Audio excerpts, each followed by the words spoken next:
বেসরকারি বিনিয়োগের জন্য ব্যাংক নির্ভরতা কমিয়ে শক্তিশালী বন্ড মার্কেট গড়ে তোলার তাগিদ দিলেন অর্থ উপদেষ্টা ডক্টর সালেউদ্দিন আহমেদ। রাজধানীর নিকুঞ্জে ঢাকা স্টক এক্সচেঞ্জ ভবনে বন্ড মার্কেট নিয়ে এক সেমিনারে এসব কথা বলেন অর্থ উপদেষ্টা। অনুষ্ঠানে কেন্দ্রীয় bank governor doctor Ahsan H Mansur বলেন, বিশ্বের বিভিন্ন দেশে বন্ড মার্কেট জনপ্রিয় হলেও বাংলাদেশে সফলতা খুবই কম। বন্ড মার্কেট ও সুকুক মার্কেট উন্নয়নে অর্থ মন্ত্রণালয়ের বিশেষ পদক্ষেপ জরুরি বলে মনে করেন তিনি।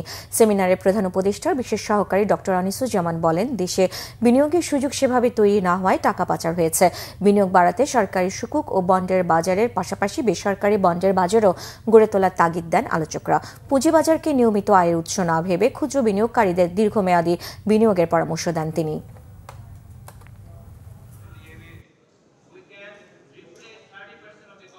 But Sukuk bond should be for the private people, for the private enterprises.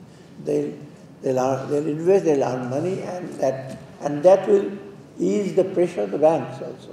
আমরা ট্যাক্স দেই, সেবাটা পাই, তো লোকজন তো একটু গোসা করবে, তাই না? ট্যাক্স দিলাম, আমি পাই না।